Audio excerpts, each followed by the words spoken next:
പരിശുദ്ധ പരമദിവ്യകാരുണ്യ ഈശോയ്ക്ക് എന്നേരവും ആരാധനയും സ്തുതിയും പുകഴ്ചയും ഉണ്ടായിരിക്കട്ടെ. പരിശുദ്ധ പരമദിവ്യകാരുണ്യ ഈശോയ്ക്ക് എന്നേരവും ആരാധനയും സ്തുതിയും പുകഴ്ചയും ഉണ്ടായിരിക്കട്ടെ. പരിശുദ്ധ പരമദിവ്യകാരുണ്യ ഈശോയ്ക്ക് എന്നേരവും ആരാധനയും സ്തുതിയും പുകഴ്ചയും ഉണ്ടായിരിക്കട്ടെ. ഓ ദിവ്യകാരുണ്യ ഈശോയെ, ഞങ്ങൾ അങ്ങേ സ്തുതിക്കുകയും ആരാധിക്കുകയും മഹത്വപ്പെടുത്തുകയും ചെയ്യുന്നു. ഈ മധ്യാഹ്നത്തിൽ അവിടുന്ന് ഞങ്ങളോട് കാണിച്ച ആ വലിയ സ്നേഹത്തെ അനുഭവിക്കുവാനായിട്ട് ഞങ്ങളുടെ കുടുംബങ്ങളിൽ, ഞങ്ങളുടെ ജീവിതങ്ങളിൽ തന്നെ ചെറുതാക്കി തിരുവോസ്തി രൂപനായ അങ്ങ് കടന്നു വന്ന വലിയ സ്നേഹത്തെ ഓർത്ത് നന്ദി പറയുന്നു. നമുക്കൊരു നിമിഷം ഈ ദിവ്യകാരുണ്യനാഥൻ്റെ സ്നേഹത്തെ വിലമതിച്ചുകൊണ്ട്, ദിവ്യകാരുണ്യനാഥൻ്റെ അനന്തമായ അതിരുകളില്ലാത്ത ഒരു വ്യവസ്ഥകളുമില്ലാതെ നമ്മളെ സ്നേഹിക്കുന്ന ആ വലിയ സ്നേഹത്തെ നമ്മുടെ ജീവിതത്തിൽ നമുക്ക് അനുഭവപ്പെടാം. കർത്താവ് ഒരിക്കലും നമ്മളെ വിലയിരുത്തുകയോ നമ്മളെ കുറ്റപ്പെടുത്തുകയോ നമ്മളെ ശിക്ഷിക്കുകയോ ചെയ്യുന്നവനല്ല. നമ്മളെ എപ്പോഴും അവിടുത്തോട് ചേർത്ത് പിടിക്കുന്ന ആ വലിയ സ്നേഹമാണ്. നമ്മളെ എപ്പോഴും അവിടുത്തോട് ചേർത്ത് പിടിക്കുന്ന വലിയ കാരുണ്യമാണ്. ആ കാരുണ്യം നീതിയേക്കാൾ വലുതാണ്. ആ കർത്താവിൻ്റെ കാരുണ്യം നമ്മുടെ നിയമങ്ങളെക്കാളും വ്യവസ്ഥകളെക്കാളും ഒക്കെ ഒത്തിരി വലുതാണ്. അതുകൊണ്ട് ഈ മധ്യാഹ്നത്തിൽ കർത്താവായ ദൈവത്തിൻ്റെ ഈശോയുടെ ആ വലിയ കാരുണ്യം നമ്മുടെ ഹൃദയത്തിൽ ഏറ്റെടുക്കുവാനായിട്ട് നമുക്ക് പ്രാർത്ഥിക്കാം. നമ്മളെല്ലാവർക്കും ആ കാരുണ്യത്തിൻ്റെ അനുഭവത്തിൽ കടന്നു വരുവാനായിട്ട് നമുക്ക് പ്രാർത്ഥിക്കാം. സങ്കീർത്തനങ്ങളോടൊപ്പം തന്നെ നമുക്ക് പ്രാർത്ഥിക്കാം. ദൈവമേ, അങ്ങയുടെ കാരുണ്യത്തിനൊത്ത് എന്നോട് ദയ തോന്നണമേ. അങ്ങയുടെ കാരുണ്യാതിരേകത്തിനൊത്ത് എൻ്റെ അതിക്രമങ്ങൾ മായ്ച്ചു കളയണമേ. എൻ്റെ അകൃത്യം നിശേഷം കഴുകിക്കളയണമേ. എൻ്റെ പാപത്തിൽ നിന്ന് എന്നെ ശുദ്ധീകരിക്കണമേ. എൻ്റെ അതിക്രമങ്ങൾ ഞാൻ അറിയുന്നു. എൻ്റെ പാപം എപ്പോഴും എൻ്റെ കൺമുൻപിലുണ്ട്. അങ്ങയ്ക്കെതിരായി, അങ്ങയ്ക്ക് മാത്രമെതിരായി ഞാൻ പാപം ചെയ്തു. അങ്ങയുടെ മുമ്പിൽ ഞാൻ തിന്മ പ്രവർത്തിച്ചു. കർത്താവേ, നമുക്കൊരു നിമിഷം ആ കർത്താവിൻ്റെ വലിയ കാരുണ്യത്തെ സ്വീകരിച്ചുകൊണ്ട് നമ്മുടെ പാപത്തെ ഏറ്റുപറയുവാനായിട്ടുള്ള ആ വലിയ മനസ്സ് നമുക്ക് തരണമേ. നമുക്ക് പ്രാർത്ഥിക്കാം.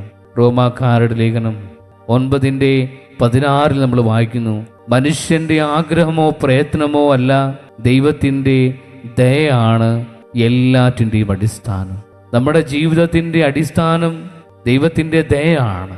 നമ്മുടെ കഴിവോ നമ്മുടെ പ്രയത്നമോ നമ്മുടെ അധ്വാനമോ അല്ല, മറിച്ച് കർത്താവ് നമ്മളോട് കാണിക്കുന്ന ദയയാണ് നമ്മുടെ ജീവിതത്തിലെ ഓരോ നിമിഷവും നമ്മൾ സ്വീകരിക്കുന്നത്.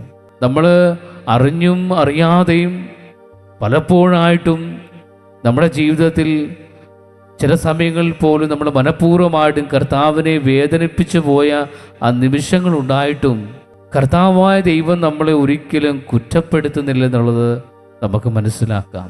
അവിടുത്തെ ദയയാണ്, അവിടുത്തെ കാരുണ്യമാണ് നമ്മുടെ ജീവിതത്തെ എപ്പോഴും മുമ്പോട്ട് കൊണ്ടുപോകുവാനായിട്ട് നമ്മളെ സഹായിക്കുന്നത്. അവിടെ നമ്മളോട് കാണിക്കുന്ന കാരുണ്യത്തെ പ്രതി മാത്രമാണ് നമുക്ക് മുമ്പോട്ട് പോകുവാനായിട്ടുള്ള ധൈര്യം ലഭിക്കുന്നത്. അതുകൊണ്ട് സ്നേഹമുള്ളവരെ, നമുക്ക് ഈ നിമിഷം നമുക്ക് റോമാക്കാരുടെ ലേഖനത്തോടൊപ്പം പൗലോസ് ശ്ലീഹ പറയുന്നത് പോലെ മനുഷ്യൻ്റെ പ്രയത്നമോ അധ്വാനവുമല്ല, കർത്താവിൻ്റെ ദയയാണ് എല്ലാത്തിൻ്റെയും അടിസ്ഥാനം എന്ന് നമുക്ക് മനസ്സിലാക്കാം. ലൂക്കായുടെ സുവിശേഷത്തിൽ അതിൻ്റെ 6:36 തിരുവചനത്തിൽ ഇപ്രകാരം നമ്മൾ വായിക്കുന്നു, നിങ്ങളുടെ പിതാവ് കരുണയുള്ളവനായിരിക്കുന്നത് പോലെ നിങ്ങളും കരുണയുള്ളവരായിരിക്കുവൻ. പിതാവിൻ്റെ കരുണയെ അനുഭവിക്കുവാനായിട്ടുള്ള വലിയൊരു ആഹ്വാനമാണ് ലൂക്കാ ശ്ലീഹ സുവിശേഷകൻ നമ്മളോട് പറയുന്നത്. കർത്താവിൻ്റെ കരുണയെ അറിയുവാനും കർത്താവിൻ്റെ കരുണയെ സ്വീകരിക്കുവാനും അനുകമ്പയോടുകൂടെ നമ്മുടെ ജീവിതത്തിൽ നമ്മൾ നയിക്കുവാനും കർത്താവ് നമ്മളെ വിളിക്കുകയാണ്. ഈശോയുടെ ആ കർത്താവിൻ്റെ കരുണ ഈശോയിനോട് ചേർന്ന് നമുക്ക് സ്വീകരിക്കുവാനായിട്ട് പ്രാർത്ഥിക്കാം. അതുകൊണ്ടാണ് ഒന്നാമതായിട്ട് കർത്താവിൻ്റെ കരുണയെ സ്വീകരിക്കുക. രണ്ടാമതായിട്ട് ആ നമ്മൾ സ്വീകരിച്ച കർത്താവിൻ്റെ കരുണ നമ്മൾ മറ്റുള്ളവരോടും കാണിക്കണമെന്നാണ് കർത്താവ് പറയുന്നത്. അതുകൊണ്ട് നമ്മുടെ ജീവിതത്തെ നമ്മൾ പരിശോധിച്ചറിയുവാനായിട്ട് നമ്മൾ ഓരോരുത്തരും ഇന്ന് വിളിച്ചിരിക്കുകയാണ്. ഞാൻ എൻ്റെ ജീവിതത്തിൽ കർത്താവ് എന്നോട് കരുണ കാണിക്കുമ്പോൾ ഞാൻ മറ്റുള്ളവരോട് കരുണ കാണിക്കുമാറുണ്ടോ? എൻ്റെ സഹോദരങ്ങളോട് അവരെന്നോട് തെറ്റ് ചെയ്യുമ്പോൾ ഞാൻ അവരോട് കരുണയോടെയാണോ, സ്നേഹത്തോടെയാണോ, ക്ഷമയോടെയാണോ ഞാൻ പ്രവർത്തിക്കുന്നത്, ജീവിക്കുന്നത്? അതുകൊണ്ടിന്ന് കർത്താവ് നമ്മളെ ഓരോരുത്തരെയും വിളിക്കുന്നത്, നിങ്ങളുടെ പിതാവ് കരുണയുള്ളവനായിരിക്കുന്നത് പോലെ നിങ്ങളും കരുണയുള്ളവരായിരിക്കും. അതിനാ നമുക്ക് ലഭിച്ച കരുണ നമ്മുടെ കുടുംബത്തിൽ പകർന്നു കൊടുക്കുവാനായിട്ട് നമുക്ക് ശ്രമിക്കാം. നമുക്ക് കിട്ടിയ കരുണ നമ്മുടെ കുടുംബത്തിലെ നമ്മുടെ സഹോദരങ്ങളോടും നമ്മുടെ ബന്ധുക്കളോടും നമ്മുടെ മനസ്സിൽ ഇപ്പോഴും വെറുപ്പും വിദ്വേഷവും നമ്മൾ വെച്ച് പുലർത്തുന്ന ഓരോ വ്യക്തികളെ നമുക്ക് നമ്മുടെ മനസ്സിൽ കൊണ്ടുവരാം.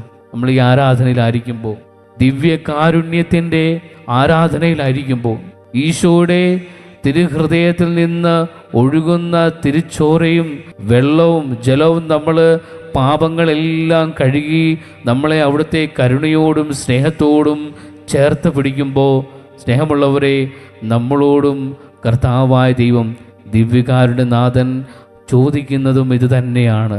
നിൻ്റെ ജീവിതത്തിൽ എത്രത്തോളം ഈ കരുണയെ പങ്കുവയ്ക്കുവാനായിട്ട് നിനക്ക് സാധിക്കുന്നെന്നുള്ളതാണ്.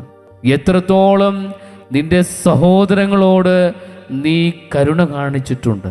നമുക്ക് ആ നിമിഷങ്ങളെ ഓർക്കാം. നമ്മുടെ ജീവിതത്തിലെ ഇപ്പോഴും പക വെച്ച് പുലർത്തുന്ന ആ സാഹചര്യങ്ങളെ, മേഖലകളെ ഓർത്തുകൊണ്ട് നമുക്ക് കരുണയോടെ ആയിരിക്കുവാനായിട്ട് ഈ ദിവ്യകാരുണ്യനാഥൻ്റെ കാരുണ്യം നമ്മുടെ കുടുംബത്തിൽ ഉടനീളം വർഷിക്കുവാൻ വേണ്ടി നമുക്ക് പ്രാർത്ഥിക്കാം. നമ്മുടെ സഹോദരങ്ങളുടെ ജീവിതത്തിൽ വെറുപ്പിൻ്റെ കാരണത്താൽ നമ്മൾ ഭിന്നിച്ച് ജീവിക്കുന്ന ആ നിമിഷങ്ങളെ, ആ കുടുംബങ്ങളെ ഈ നിമിഷം കർത്താവിൻ്റെ കരങ്ങളിൽ സമർപ്പിക്കാം. കർത്താവിൻ്റെ കാരുണ്യം ഈ കുടുംബങ്ങളിൽ കടന്നു വരുവാൻ നമുക്ക് പ്രാർത്ഥിക്കാം. ആ വെറുപ്പിൻ്റെ ഈ ഭിന്നതയുടെ മൂലം പലപ്പോഴായിട്ടും സഹോദരങ്ങൾ ഭിന്നിച്ച് അകന്ന് ജീവിക്കുന്ന നിമിഷങ്ങളെ അതെല്ലാം കർത്താവിൻ്റെ കരുണയാൽ നീക്കം ചെയ്യട്ടെ എന്ന് നമുക്ക് പ്രാർത്ഥിക്കാം. 37-ാമത്തെ തിരുവചനത്തിൽ നമ്മൾ വായിക്കുന്നു, നിങ്ങൾ വിധിക്കരുത്, നിങ്ങളും വിധിക്കപ്പെടുകയില്ല. കുറ്റാരോപണം നടത്തരുത്, നിങ്ങളുടെ മേലും കുറ്റം ആരോപിക്കപ്പെടുകയില്ല.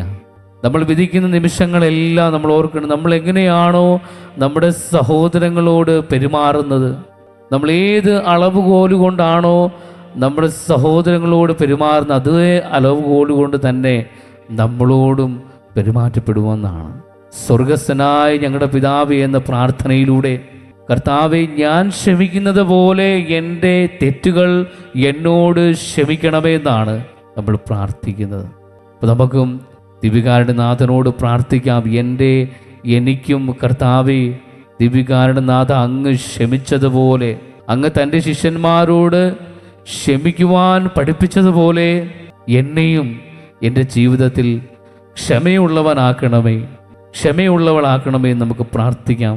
തുടർന്ന് നമ്മൾ വായിക്കുന്നു, ക്ഷമിക്കുവിൻ, നിങ്ങളോടും ക്ഷമിക്കപ്പെടും, നിങ്ങളും ക്ഷമിക്കപ്പെടും, കൊടുക്കുവിൻ, നിങ്ങൾക്കും കിട്ടും. അതുകൊണ്ട് സ്നേഹമുള്ളവർ, നമ്മൾ ഈ മധ്യാഹ്നത്തിൽ കർത്താവിൻ്റെ കരുണക്കൊന്തയുടെ പ്രാർത്ഥനയിൽ പങ്കുകൊള്ളുമ്പോൾ കർത്താവിൻ്റെ സ്നേഹവും കർത്താവിൻ്റെ പീഡയും സഹനവുമെല്ലാം നമ്മളോടുള്ള സ്നേഹത്തെ പ്രതിയാണ് അവൾ കടന്നുപോയത്. നമ്മളോടുള്ള സ്നേഹത്തെ പ്രതി നമ്മുടെ കുറവുകളൊന്നും കണക്കിലെടുക്കാതെ നമ്മളെ ഓരോരുത്തരെയും പ്രത്യേകമായി സ്നേഹിക്കുന്നത് കൊണ്ടാണ് ഈശോനാഥൻ തൻ്റെ ജീവിതം പോലും നമുക്ക് വേണ്ടി കുരിശിൽ സമർപ്പിച്ചത്. ആ കുരിശ് കാണിച്ചുകൊണ്ട്, അവൻ തൂങ്ങിക്കൊണ്ട്, അവൻ്റെ രക്തം ചിന്തിക്കൊണ്ട്, അവൻ്റെ ശരീരം മുറിക്കപ്പെട്ടുകൊണ്ട് നമ്മളോട് പറയുന്നത്, ഇത്രയും വലിയ സ്നേഹത്തെക്കാൾ അധികമായിട്ട് വേറെ ആർക്കും സ്നേഹിക്കുവാനായിട്ട് കഴിയുകയില്ല. അത് ഏറ്റവും പരമാവധി മാക്സിമമായിട്ടുള്ള കർത്താവിൻ്റെ സ്നേഹമാണ് കുരിശിൽ നമ്മൾ തൂങ്ങിക്കിടക്കുന്ന ഈശോയിലൂടെ നമ്മൾ കാണുന്നത്. ഏറ്റവും പരമോന്നതമായ സ്നേഹമാണ്. ഇതിലും വലിയ ഒരു സ്നേഹത്തിൻ്റെ പ്രകടനം ഈ ലോകത്തിൽ, ഈ ഭൂമിയിൽ, ഈ യൂണിവേഴ്സിൽ നമ്മൾ കാണുവാനായിട്ട് സാധിക്കില്ല. അതുകൊണ്ട് സ്നേഹമുള്ളവരെ, നമുക്ക് ആ സ്നേഹത്തെ, കർത്താവിൻ്റെ കരുണയെ നമ്മുടെ ഹൃദയത്തിൽ ഏറ്റെടുക്കുവാനായിട്ട് നമുക്ക് പ്രാർത്ഥിക്കാം. ആ കരുണയെ നമ്മൾ ജീവിതത്തിൽ എല്ലാ നിമിഷവും അനുഭവപ്പെട്ടുകൊണ്ട് കൂടുതൽ സ്നേഹത്തോടെ, കൂടുതൽ അഭിഷേകത്തോടെ, പുതിയ ഒരു സൃഷ്ടിയായി നന്മകൾ ചെയ്യുവാനായിട്ടുള്ള അനുഗ്രഹത്തിന് വേണ്ടി നമുക്ക് പ്രാർത്ഥിക്കാം. കർത്താവിൻ്റെ കാരുണ്യത്തിന് വേണ്ടി നമ്മൾക്ക് നമ്മുടെ സഹോദരങ്ങളെ നമ്മുടെ മനസ്സിൽ ഇപ്പോഴും വെറുപ്പോടും വിദ്വേഷത്തോടും പകയോടും കൂടെ കൊണ്ടു നടക്കുന്ന എല്ലാവരോടും വലിയ ക്ഷമ കൊടുക്കുവാനായിട്ട്, അവരെ ക്ഷമിച്ചുകൊണ്ട് ഈശോയെ പോലെ സ്നേഹിക്കുവാനായിട്ടുള്ള അനുഗ്രഹത്തിന് വേണ്ടി നമുക്ക് പ്രാർത്ഥിക്കാം.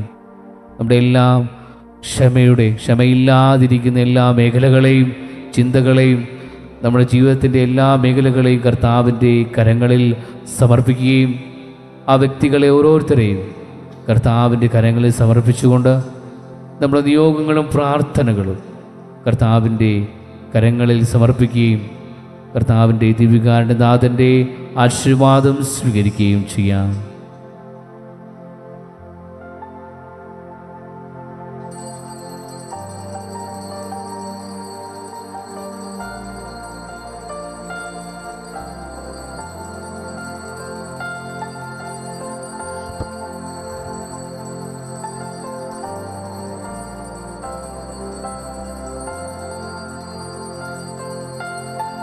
പരിശുദ്ധ പരമമാം ദിവ്യകാരുണ്യമേ, എന്നുമെന്നും അങ്ങേക്കാരാധന. പരിശുദ്ധ പരമമാം ദിവ്യകാരുണ്യമേ, എന്നുമെന്നും അങ്ങേക്കാരാധന.